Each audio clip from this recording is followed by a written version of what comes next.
It started with static, the kind that crawls under your skin, the kind you can't quite place. Not until you realize it's the world trying to tell you something is about to go sideways. The Weather Channel cut out, which was weird enough for July, but losing dispatch mid-heat wave.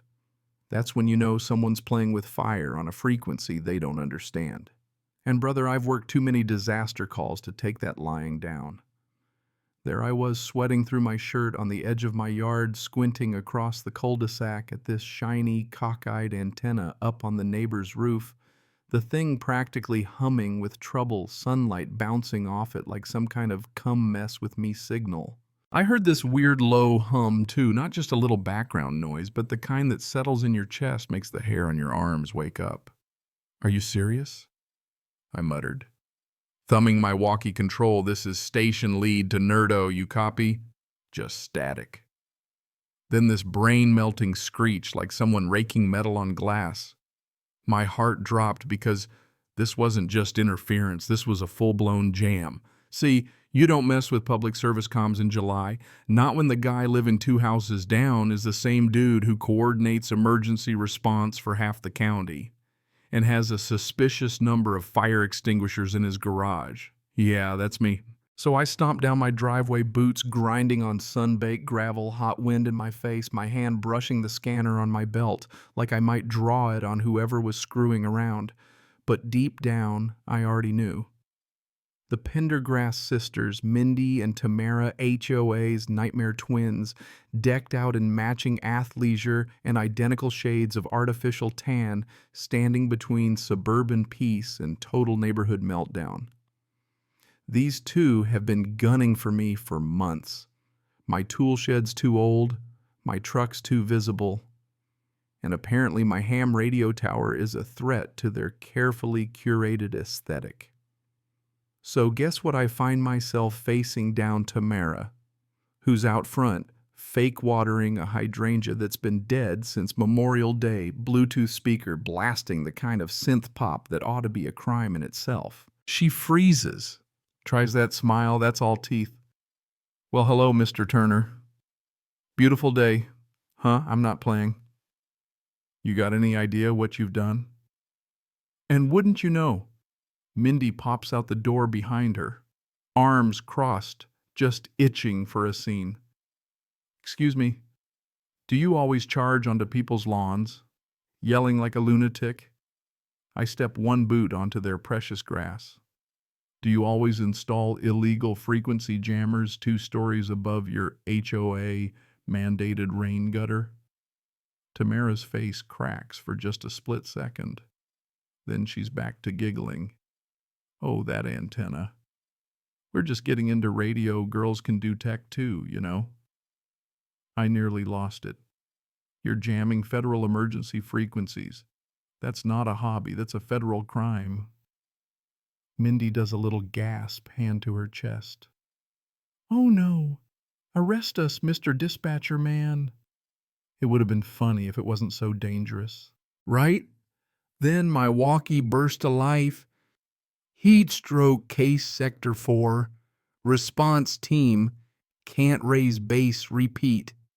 No contact." My blood turned cold. Somebody out there, maybe a kid or an old man, needed help and they couldn't reach us because these two wanted to make my tower disappear. I pointed right at the roof. "Turn that damn thing off now before someone gets hurt." Tamara just rolled her eyes. "Probably your antique gear. Not our problem." They had no idea, no clue at all what kind of storm was headed their way. I bit my tongue, marched back home, skipped the front steps, took the back, 2 at a time, up to the attic where my comms panel was blinking red like a Christmas tree in hell. Their sloppy, hot signal was bleeding all over the emergency band. I plugged in my scrambler, dialed up a spectrum trace, and just exhaled. Showtime. 20 minutes later, both sisters are back out front, their harmless hobby antenna flapping like it's being electrocuted. Tamara's yelling into her phone, Mindy's shouting, "Why is everything buzzing?" The best part was they couldn't shut it off. because I'd looped their signal straight back into their booster, echoing with airport runway chatter, full blast, confusing, relentless, beautiful chaos. Tamara smacked their control box, sparks flying. Mindy shrieked about the Wi-Fi going demonic. And just as I cracked open a cold bottle of water here, came the cavalry, 2 FCC SUVs, a sheriff cruiser, and last but not least, my boss, Halverson Regional Director, in full uniform. The look on Tamara's face when she spotted those FCC jackets, absolute panic, zero sugar. Mindy tried to dash inside, but a deputy blocked her with the sort of calm you only get from dealing with way too many suburban meltdowns. I just leaned back against my gate, arms folded, soaking in the spectacle. The sisters shrieked, cried pointed fingers, claimed I was framing them. Halverson came over, sunglasses down his nose, scowl dialed to 11. "You called it in?" I nodded. Full trace logs, cross-channel bleed. They were jamming us for over 2 hours. He grunted. Ambulance in Sector 4 stalled. Had to reroute manually. "We got lucky," he turned to Tamara, now sobbing. FCC agents unscrewing her precious antenna. "This is a felony, interfering with emergency ops. You'll be lucky if this doesn't go federal." Tamara wailed. "We didn't mean it. We just wanted his ugly tower gone." Halverson's voice got real flat. "That ugly tower is your disaster response node, HOA exemption code 7B. He keeps you alive in hurricane season, county approved." That one landed. Mindy looked like she might faint. Then she jabbed a finger at me. "He hacked us." He reversed the frequency. "That's not legal." My voice was quiet, maybe a little dangerous. "I didn't hack you. I defended a critical channel from an illegal broadcast. You want to sue me for saving lives, go for it. I'm sure a judge will love to hear how your lawn problems almost killed someone." Silence. Sweet, legally binding silence. The FCC packed up antenna came down in a shower of sparks and humiliation, and by dusk the only thing humming in the neighborhood was the birds and my crystal-clear radio. 7 days later, coffee in hand, I see a black sedan park in front of the Pendergrass house, 2 men in navy suits, clipboard briefcase, and that you're about to learn a lesson energy you can't fake. The sisters are about to get a whole lot more than HOA fines. Tamara opens the door in her robe, acting confused. Too late, neighbor kid's video of her screaming about controlling the skies during the FCC raid already went viral. I even got a meme of her holding a colander like a helmet from my niece. The suited man hands her a packet. She grabs it, reads, gasps loud enough for me to hear. "We're being sued."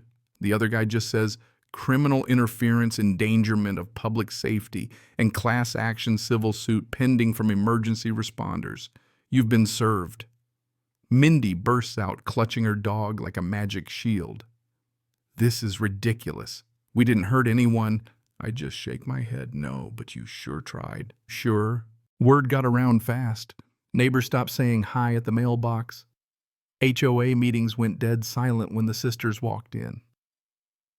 Power gone, reputation toast, and the kicker. By next month, the HOA booted them off the board for good. Their punishment, community service court dates, and mandatory radio safety training with me as the instructor. First class, they couldn't look me in the eye. I flipped on the slide projector, grinned. Today's lesson: what happens when you mess with emergency frequencies and the wrong neighbor? They sat through it. No whining, no TikTok, just cold, hard truth. Sometimes karma doesn't just knock, it shows up with legal paperwork and a side of public humiliation. You'd think folks would learn, but in every neighborhood there's always someone convinced the rules don't apply to them. Until one day they do. And hey, where do you stand on this kind of thing? Is justice served, or did I go too far defending my patch of peace and public safety? Drop your take below, because I guarantee my neighbors are watching, and trust me, the HOA is too.